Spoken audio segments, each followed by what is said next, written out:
یہ میری بیوقوفی سمجھیں یا میری حماقت سمجھیں یا نادانی سمجھیں، جیسے آپ کی مرضی ہے، لیکن پادری صاحب خدا ان کو اپنی پناہ میں رکھے، وہ مسیح یسوع میں سو گئے ہیں، تو انہوں نے جب بھی مجھے ملنا ہے تو یہی کہنا ہے کہ پرویز سب سے بڑی بات یہ ہے کہ تو اپنے فن کو خدا کے لیے استعمال کر۔ تو پھر میں نے آہستہ آہستہ ان کی بات کو ترجیح دی، ان کے ساتھ بجانا شروع کیا۔ تو ایسا ہوا کہ پھر وہ تعلیم کے ساتھ ساتھ مجھے کہتے تھے کہ ہر شخص گنہگار ہے، جب تک تم اپنے گناہوں سے توبہ نہیں کرو گے تو تم خدا کے حضور میں نہیں آ سکتے، تمہارا گانا تمہارا بجانا کسی کام کا نہیں ہے، بے معنی ہے۔ تو یہ کہنا چاہیے کہ 1978 میں انہوں نے مجھے اس بات کے لیے مائل کیا اور یہ اس بات کے لیے تیار کر دیا کہ مجھے اپنے گناہوں سے توبہ کرنی ہے۔ پھر میں نے اپنے گناہوں سے توبہ کی اور پاسٹر جارج اللہ رکھا صاحب، ان سے انہوں نے کہا بپتسمہ دینے کے لیے، تو ان کے ہاتھ سے میرا پانی کا بپتسمہ ہوا۔ پاسٹر جارج اللہ رکھا صاحب، جی پاسٹر جارج اللہ رکھا صاحب کے وسیلہ سے میرا پانی کا بپتسمہ ہوا۔ تو میرا بالکل کوئی پروگرام نہیں تھا کہ جی میں کبھی پاسٹر بنوں گا یا میں کبھی خدمت میں ہوں گا، میں یہ سمجھ رہا تھا کہ جو میں کر رہا ہوں یہ بھی ٹھیک ہے۔ اتنا ہی کافی ہے۔ جی تو پھر میں بپتسمہ لینے کے بعد کچھ دیر یہاں رہا، پھر میں سیالکوٹ چلا گیا۔ میرا سیالکوٹ سے تعلق ہے، گاؤں پوت ہے ہمارا گاؤں ہے، آبائی خاندان، میرے بڑے بھائی وہاں پہ رہتے ہیں، میرا چھوٹا بھائی کراچی میں ہے، تو ان کے وسیلہ سے میری نجات کا آغاز ہوا ہے۔ میری نجات کا سلسلہ وہاں سے شروع ہوا۔ تو پھر میں پنجاب میں تقریباً 10 سال رہا ہوں، تو میں اس عرصہ میں آتا جاتا رہا ہوں، لوگوں کو ملا، لیکن میری مشن نے جب بھی میرا کام دیکھا، میں تو اپنے طور سے کام کر رہا تھا، اپنے کچھ ساتھی ساتھ لیے، ان کو ادھر لے جا ادھر لے جا، عبادتیں کرتے تھے، دعائیں کرتے تھے، لیکن خداوند یسوع کا بڑا احسان یہ ہے کہ ہمیں جتنا چندہ ملتا تھا اس سارے چندے کو ہم چرچ میں جمع کرواتے تھے۔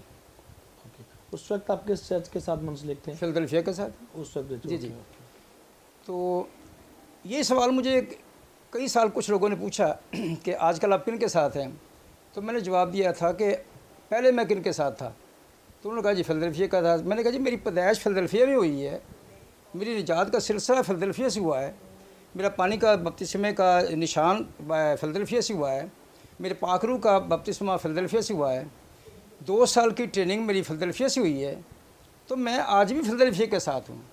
فلدلفیا میرا گھر ہے، فلدلفیا میرا اوڑھنا بچھونا ہے۔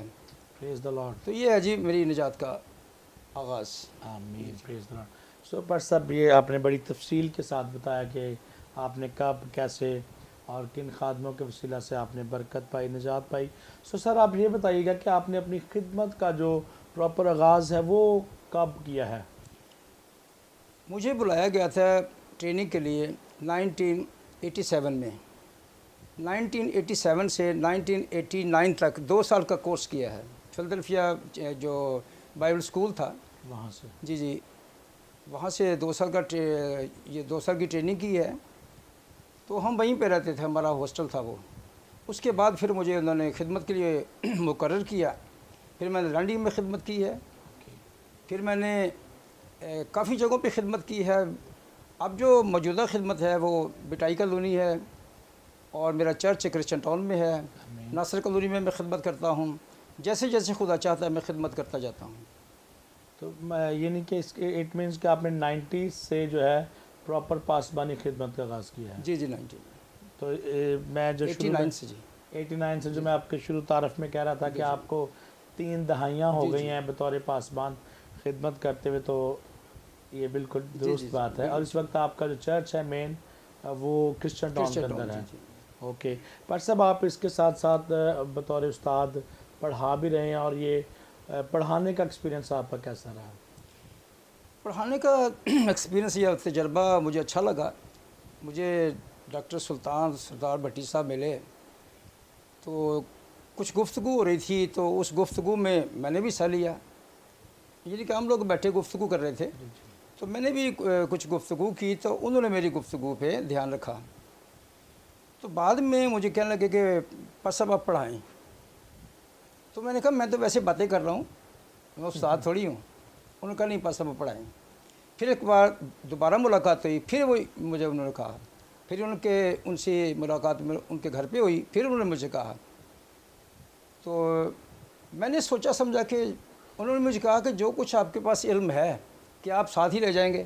یہ ان کی بات مجھے لگی کہ واقعی میرے پاس جتنا ہے کسی کے اور کے کام آنا چاہیے. آمین. تو میں نے ان کی بات کو پھر ترجیح دی. تو میں نے کہا آپ اناؤنس کریں، اپنی کلاس میں کہہ دیں میں آؤں گا، میں پڑھاؤں گا. آمین. پریز دی لارڈ. سو پاش صاحب آپ اپنی ساری باتیں ہو چکی ہیں آپ کی خدمت کے حوالے سے، تھوڑا سا اپنی فیملی کے بارے میں بتائیں کہ آپ کے بچے کتنے ہیں، آپ کی مسز یا آپ کے بچے بھی آپ کے ساتھ خدمت میں ہیں؟ جی میں خدا یسوع کا بڑا احسان مند ہوں. میری بیوی اسٹاف تھی سول ہاسپٹل میں، آج ریٹائرڈ ہے. میرے 3 بچے ہیں، ایک بیٹی ہے، 2 بیٹے ہیں. بیٹی میری اسٹاف ہے، ہیڈ اسٹاف کہنا چاہیے اس کو، اس کی شادی ہم نے کر دی ہے. اور میرا بڑا بیٹا ہے وہ کمپیوٹر کا کر رہا ہے.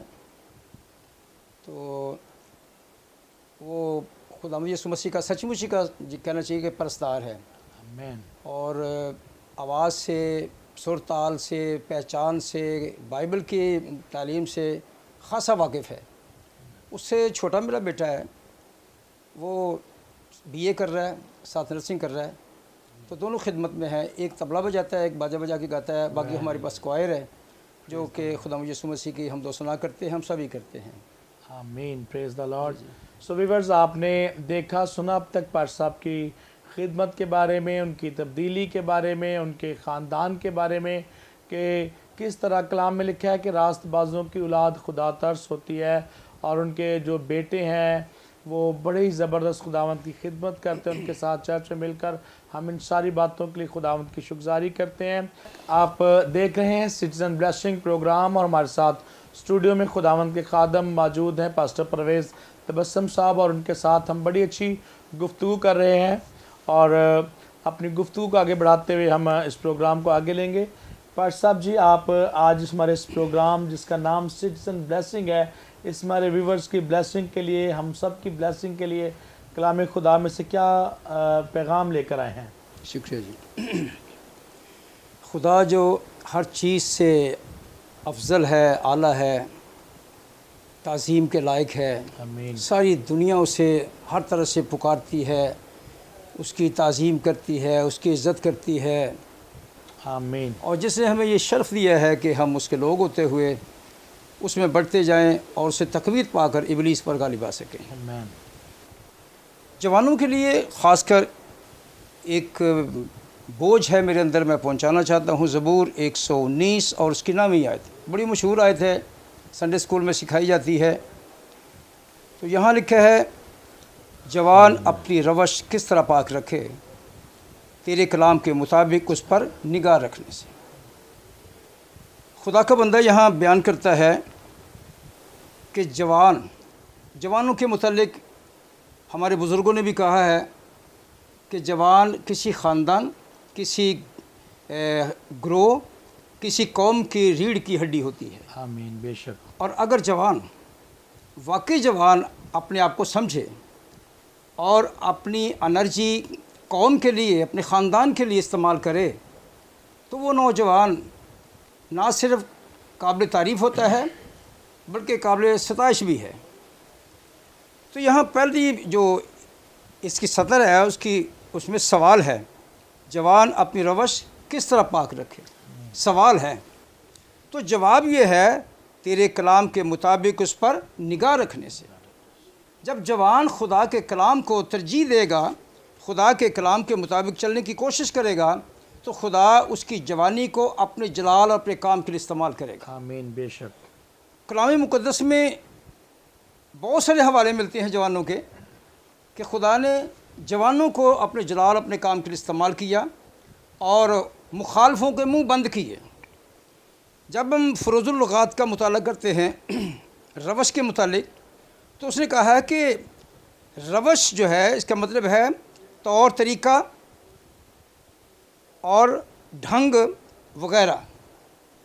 جب طور طریقہ انسان کا بدلتا ہے، اس کا رنگ ڈھنگ بدلتا ہے، اور وہ اپنے علم سے اور اپنے کام کے وسیلہ سے وہ کام جو اسے دیا جاتا ہے کرتا ہے اور کرتا خدا کے خوف میں ہے، تو یہ بات طے ہے کہ خدا اسے برکت پر برکت دیتا ہے، اور جس قوم میں سے ہوتا ہے اس قوم کو بھی برکت ملتی ہے اور قوم اس پر فخر کرتی ہے۔ امثال کی کتاب جب آپ مطالعہ کرتے ہیں تو یہاں بھی بڑی اہم بات ملتی ہے، پہلے باب کی 4 آیت میں، جوان کو علم اور تمیز بخشنے کے لیے ہے۔ خدا جوان کو علم بخشتا ہے، تمیز بخشتا ہے، تاکہ جو جوان ہے وہ اس کے کلام کو اپنی زندگی میں رکھتے ہوئے اپنے آپ کو اس کے جلال اپنے کام کے لیے استعمال کرے۔ اور یہ بات ان تمام لوگوں کے لیے ہے جو جوان ہیں، کیونکہ جوان کو جوان دوست ملتے ہیں، وہ انہیں ٹھیک طور سے کور کر سکتا ہے۔ بزرگ جب جوانوں کو کور کرنے کی کوشش کرتے ہیں تو یہ ان کے لیے کافی مشکل ہوتا ہے، لیکن جو اچھا جوان ہے جب وہ اپنے جوانوں کو بیٹھ کر انہیں ہدایت کرتا ہے، اپنے تجربات سے آگاہ کرتا ہے، تو ان کے لیے گولڈن چانس بنتا ہے۔ تو ہم جہاں دیکھتے ہیں امثال کی کتاب پہلے باب کی 4 آیت میں، سادہ دل کو ہوشیاری، جوان کو علم اور تمیز بخشنے کے لیے۔ جوان میں اگر علم ہے، تمیز ہے، تہذیب ہے، تو اس جوان کی ہر جگہ تعریف کی جائے گی۔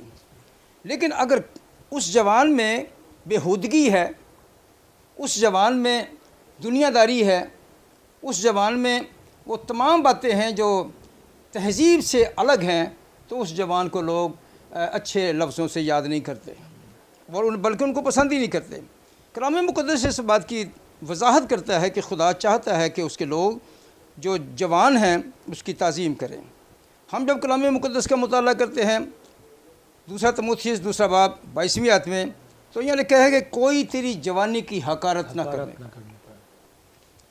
ایسی جوانی جس کو لوگ دیکھیں اور اس کو کہیں کہ خدا تجھے برکت دے اور تجھے اپنے کام کے لیے استعمال کرے اور خدا تجھ سے اپنا کام لے۔ تو ایسے بھی جوان جن کے وسیلے سے لوگوں کی دل آزاری ہوتی ہے، لوگ پریشان ہوتے ہیں، تو اس کے لیے ان کے دل سے دعا نہیں نکلتی، بد دعا نکلتی ہے۔ تو ایسے جوانوں کے لیے میری صلاح ہے کلام مقدس میں سے کہ انہیں ایسا چلنا ہے کہ جس سے خدا خوش ہو۔ انہوں نے اپنی جوانی کو خدا کے جلال اور خدا کے کام کے لیے استعمال کرنا ہے۔ ہم جب امثالی کی کتاب کا مطالعہ کرتے ہیں تو وہاں لکھا ہے کہ میں نے ایک جوان کو نوجوانوں میں نادانوں میں دیکھا۔ تو اگر یہ دیکھا جائے کہ جو جوان ہے اگر وہ نادانی کے کام کرتا ہے اور اپنے ساتھ نادانوں کو بڑھاتا ہے، نادانوں کی نفری بڑھاتا ہے، تو اس کا مطلب یہ ہوگا کہ وہ نادان ہے، اس کو نادانی سے توبہ کرنی ہے، اور توبہ کرنے کے بعد اس کو خدا کے کام پاس آنا ہے اور خدا کا کام کرنا ہے۔ تو یہ ہے میسج جوانوں کے لیے، تاکہ جوان جو ہے وہ اپنے آپ پر غور کرے کہ وہ جوان صرف اس لیے نہیں ہوا کہ وہ اپنے آپ کو خوش کرے یا اپنی خواہشات کے مطابق چلے۔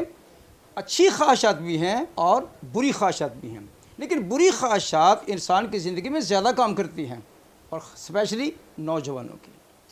تو میری آج خدا کا خادم ہوتے ہوئے تمام جوانوں سے استدعا ہے کہ وہ مجھے اپنے بزرگ سمجھتے ہوئے خدا کے کلام کو ترجیح دیتے ہوئے اپنے آپ پر غور کریں۔ ایسی خواہشات جو خدا کے کلام سے دور رکھتی ہیں، جو مبارک ہونے کا باعث نہیں بنتی، ان سے توبہ کریں اور کلیئر ہو کر خدا ان کے پاس آئیں، کیونکہ آپ کے سامنے کلام میں بہت سے ایسے لوگ ملتے ہیں جو کہ جوانوں کے لیے مشعل راہ ہیں۔ سمسن ہمارے سامنے ہے، جوانی کے ایام میں خدا نے اسے اپنے کام کے لیے چنا کہ تو میرا کام کر، لیکن جب وہ جوان ہوا تو اس نے کہا نہیں، میں تو فلسطینیوں کی بیٹی سے شادی کروں گا، میں تو انہی سے شادی کروں گا، میں تو خدا کا کام بھی نہیں کروں گا اور یہی کروں گا۔ لکھا ہے کہ وہ اس کو شکست ہوئی، اتنی شکست ہوئی کہ خدا کے نام کو دھبا لگا۔ لیکن خدا اپنے کام کرنے جانتا ہے اور کرتا رہتا ہے۔ آج بھی وہ چاہتا ہے کہ اس کے لوگ اس کے کام کریں، اور اسپیشلی جوانی میں۔ اب میری وہ عمر نہیں ہے، لیکن میں نے جوانی میں کام کیا ہے۔ اب یہ کہوں کہ میں نہیں کر سکتا ہے، میں پاک خدا کے پاک کام کو کر سکتا ہوں اور کر رہا ہوں، اور جتنے بھی میرے ہم ایج ہیں میں ان کے لیے دعا گو ہوں کہ وہ بھی اسی طرح خدا کے کام کو کرتے رہیں اور کسی طرح کی کمزوریاں اپنے جسم میں نہ آنے دیں۔ کمزوریاں ہمارے جسم میں خدا یسوع کے زور کا سبب بنتی ہیں۔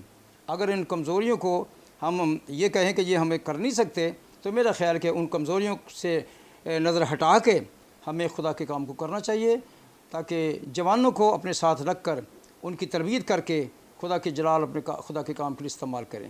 شکریہ پاش صاحب، آپ نے بڑی اچھی گفتگو کی ہے نوجوانوں کے بارے میں، اور کلام میں لکھا بھی ہے کہ لڑکپن اور جوانی دونوں باطل ہیں۔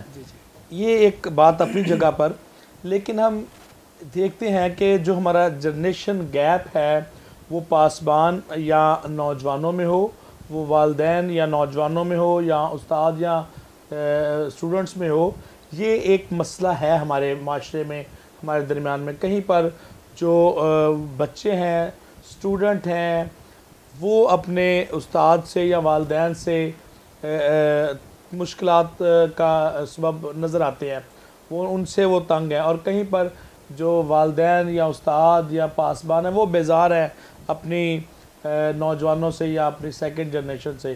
تو اس کا بھی تھوڑا سا آپ بتائیں کہ اس کا ذمہ دار کون ہے؟ اگر بچوں کو تابعداری کرنی ہے تو کیا بڑوں کو بھی کچھ کرنا ہے؟ شکریہ جی۔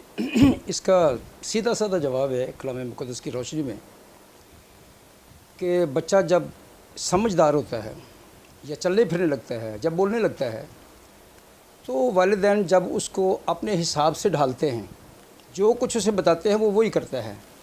یوں کہیے کہ بچے کے اندر ریکارڈنگ ہوتی جاتی ہے، اور جو کچھ آپ کی حرکات دیکھتا ہے وہ کرنے کی کوشش کرتا ہے۔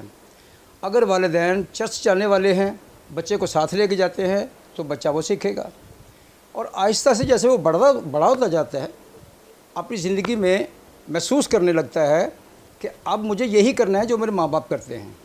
اگر ماں باپ خدا پرست ہیں، اگر ماں باپ خدا سے پیار کرتے ہیں، اگر ماں باپ خدا کی حمد و ثنا کرتے ہیں، اپنے گھر میں بھی چرچ میں بھی، یہی نہیں کہ صرف چرچ چلے گئے اور حمد و ثنا کر لی، بلکہ گھر میں بھی کرتے ہیں، دعا کرتے ہیں، بچہ جو کچھ ان کو دیکھتا ہے ان کو کاپی کرنے کی کوشش کرتا ہے۔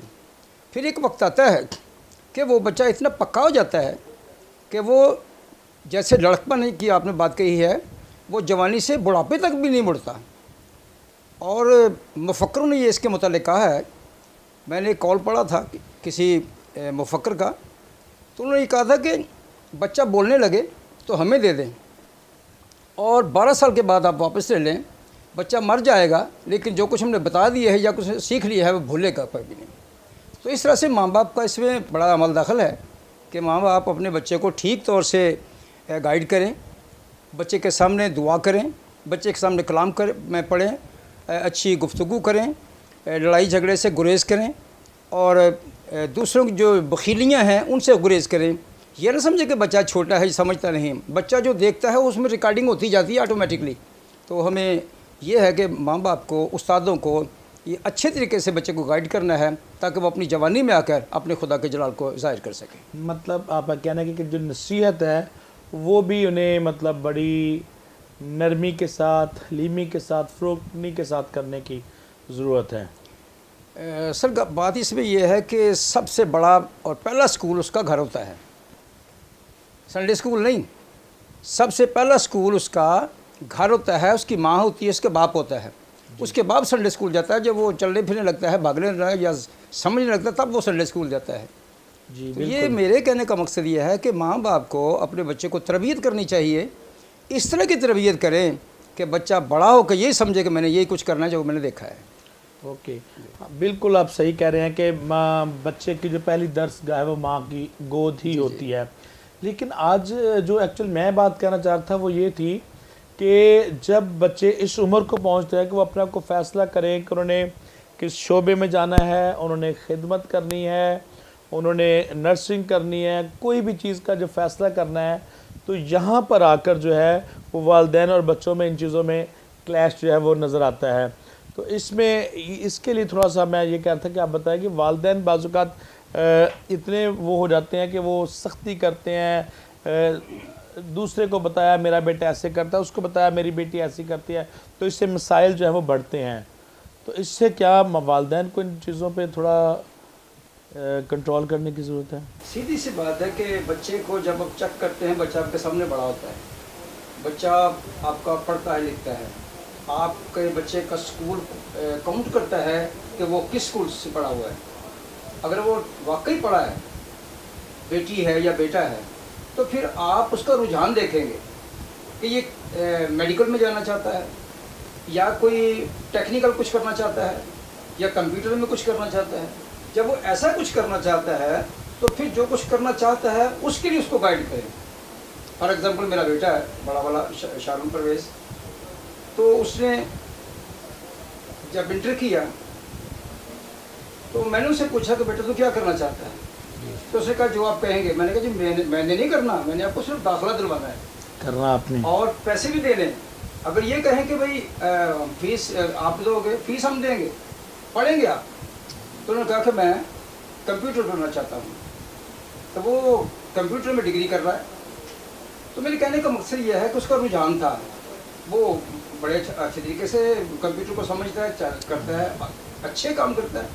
تو اس طرح سے ماں باپ کو بچے کو یہ دیکھنا، سختی نہیں کہ میں نے کہا کہ نرسنگ کری پھر نرمی نرسنگ کے کرنی. ساتھ. نہیں، نرسنگ یہ سختی سے نہ تو بچہ ایبل ہوتا ہے بلکہ وہ نقصان کا سبب بنتا ہے اپنے لیے بھی اور والدین کے لیے. آمین. So thank you very much پیر صاحب. پیر صاحب نے آج ویورز ہمیں نوجوانوں کے بارے میں بتایا کہ کس طرح نوجوانوں کو جو ہے وہ اپنے والدین کی تابع داری کرنی ہے، کلام کی تابع داری کرنی ہے. اور اس کی ایک بڑی اچھی ہمیں مثال یوسف کی بھی ملتی ہے. کلام میں لکھا ہے کہ وہ خدا اور انسان کی نگاہ میں مقبول ہوتا گیا، اور اس کا سبب یہ تھا کہ وہ اپنے والد کا بہت عزیز تھا، فرما بردار تھا، اور اس کے ساتھ ساتھ وہ گناہ اور بدی سے عداوت رکھنے والا شخص تھا. لیکن اس کے برعکس ہمیں اس کی بہن دینا کی ہمیں مثال ملتی ہے کہ وہ کس طرح سے شہر کی لڑکیوں کے ساتھ دوستی کرنے نکلی، اور اس کے بعد وہ وہیں کی ہو کر رہ گئی، اور پھر ہمیں نظر نہیں آتی. وہ بائبل مقدس میں پوری ہسٹری دیکھیں تو اس کے بعد جو ہے دینا ہمیں نظر نہیں آتی. سو جب ہم نوجوانوں کی بات کرتے ہیں اس میں بیٹیاں بھی اور بیٹے بھی جو ہیں وہ یکساں سب کے لیے بات جو ہے وہ کی جا رہی ہے. سو میری تمام نوجوانوں سے، بیٹیوں سے، بیٹوں سے، بچوں سے درخواست ہے کہ جو کچھ خدا کے خادم نے آج اس سٹیزن بلیسنگ پروگرام میں کے دوران کلام خدا میں سے ہمارے ساتھ گفتگو کی ہے، ہمیں اس پر عمل پیرا ہونے کی ضرورت ہے. بلکہ میں یوں کہوں گا کہ جو سینئرز ہیں وہ ایلیا کی طرح جو ہے وہ شفقت رکھیں اپنے جونیئرز پر، اور جو جونیئرز ہیں وہ الیشا کی طرح ان کے ہاتھوں پر پانی ڈالتے رہیں، اور وہ ایک وقت آنے پر جو ہے خدا انہیں سر بلند کرے گا، اور وہ پھر خدا کے جلال کے لیے استعمال ہوں گے. وہ اپنی قوم کے لیے باعث برکت ہوں گے، وہ اپنی کلیسیاؤں کے لیے باعث برکت ہوں گے. اور خدا کا کلام جب ہماری زندگی میں ہوگا تو پھر کوئی ہماری نہ زندگی کی، نہ ہماری جوانی کی، نہ ہمارے کردار کی کسی طور سے بھی جو ہے کوئی بھی حقارت نہیں کر پائے گا. اور اسی طرح جس طرح پیر صاحب نے کہا کہ نوجوان جو ہیں وہ کسی بھی قوم کی، کلیسیا کی ریڑھ کی ہڈی کی حیثیت رکھتے ہیں. سو آج میں ایک بار پھر سے نوجوانوں سے مخاطب ہوں اس کلام کی روشنی میں کہ آئیں، اگر کہیں پر اپنے سینئر سے آپ کو کوئی گلہ ہے، تکلیف ہے، مشکل ہے، تو ان کے ساتھ بیٹھیں، وقت گزاریں تاکہ آپ کی وہ پرابلمز حل ہوں اور کلام کے مطابق جو ہے آپ اپنی زندگی کو ڈھال سکیں، اور وہ برکتیں جو خدا نے آپ کے لیے رکھ چھوڑی ہیں وہ آپ پر جاری اور ساری ہوں. خداوند آپ سب کو برکت دے. سو پیر صاحب آج کے اس پروگرام کے لیے، آپ کی ساری آمد کے لیے، گفتگو کے لیے ہم آپ کے بڑے ممنون ہیں. یقیناً میں نے برکت پائی اور تمام دیکھنے والوں نے بھی پائی ہے. آج میری آپ سے درخواست ہے کہ آپ ہماری نوجوان قوم کے لیے، مسیحی نوجوانوں کے لیے، بلکہ پاکستان کے ہر ایک بچے کے لیے، بیٹے بیٹی کے لیے آپ برکت اور سلامتی کی دعا کریں. اور جتنے ویورز ہمیں دیکھ رہے ہیں جو بیمار ہیں، کمزور ہیں، کسی بھی پرابلم کا شکار ہیں، ان سبوں کے لیے آج جو ہے وہ آپ دعا میں ہماری رہنمائی کریں. آئے ہم دعا کریں. خداوند یسوع میں قادر مطلق بزرگ آسمانی باپ، ہم دل کی گہرائیوں سے تیرا شکر کرتے ہیں کہ تو آسمانوں میں مقیم ہے لیکن زمین پر رہنے والی خاک سر کا دھیان رکھتا ہے. میں تیرا خادم ہوتے ہوئے آج اے خدا تیرے لوگوں کے لیے دل کی گہرائیوں سے شکر گزار ہوں. اس سارے سسٹم کے لیے تیری شکر گزاری کرتا ہوں، CTN چینل کے لیے، اور اے خدا میں تیرا خادم ہوتے ہوئے اسٹوڈیو کے لیے، تیرے خادم کے لیے، تاکہ خدا یسوع تجھ میں بڑھتے جائیں، تیرے نام کو جلال دیں. اور آج جو گفتگو ہوئی ہے پاک خدا تیری عزت، تیری تعظیم کا سبب بنے. خدا پاک خدا خاص کر جوانوں کو میں تیرے ہاتھوں میں سونپتا ہوں